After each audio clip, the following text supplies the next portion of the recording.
પહેલી વાર સત્રમાં સપ્ટેમ્બરમાં આવ્યો એ પછી બહાર જઈને જનતાને કીધું હતું કે અહીં કોઈ ધારાસભ્ય નથી હો. કીધું તું મેં સભામાં જઈને કીધું કે સમાજમાં ગામમાં જે હોશિયારીઓ મારે હું ધારાસભ્ય છું અહીં પટાવાળા જેવું કામ કરાવે છે. કીધું તું તો ધારાસભ્ય હોય તો પ્રોટોકોલની વાત છે ને. તમને તમારી પાર્ટી જ ધારાસભ્ય નથી માનતી. સવારમાં ફોન આવે કે બેટા મંત્રી પદે રાજીનામું 12 વાગ્યે મોકલાઈ દેજે. જી સર કરીને ભાગી જાય છે. કોઈ પૂછવાય ઊભો રહેતો નથી કે મારો વાંક ગુનો શું છે. અને જે ઊંઘમાં હૂતો હોય બગાસા ખાતો હોય અડધો જાગ્યો ન હોય એને કે બેટા તારે મંત્રી બનવાનું છે. કાકાનો ઉપરથી ફોન આવ્યો અમિત અંકલનો. ધારાસભ્યોની હાલત છે ભાજપ પાર્ટીમાં. તો કલેક્ટરે નથી જોઈ રહ્યો આ બધું. સચિવો અહીં બેઠેલા નથી જોઈ રહ્યા ધારાસભ્યોની વેલ્યુ ભાજપ પાર્ટીમાં ભાજીમૂળા બરાબર કરી નાખી છે.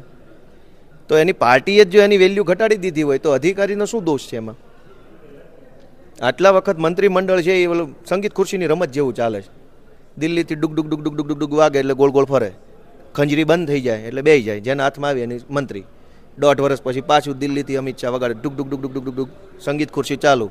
2 મંત્રી ઊભા થઈને 2 બેસી જાય. આમાં ક્યાં ધારાસભ્ય ને ક્યાં મંત્રી છે? કોઈની વેલ્યુ કાંઈ. તો આ સચિવાલય અહીંયા બધા સચિવો બેસે છે રોજ આ ખેલ જોવે જ છે કે કઈ ધારાસભ્યનું કંઈ ઉપજતું નથી. તો પછી આ અધિકારીઓ ધારાસભ્યોનું માન શું કામ આપે? એની પાર્ટીએ જ એની વેલ્યુ ઘટાડી દીધી છે.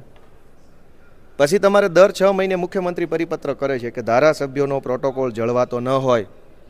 આથી તમામ અધિકારીઓને તાકીદ કરવામાં આવે છે કે સૂચનાનું પાલન કરવું. કોની સૂચના? તમારું કોઈ માને એમ છે? તમારી પાર્ટીમાં કોઈ માનતું નથી. અધિકારી શું માનવાનો? આ હાલત છે ગુજરાતની.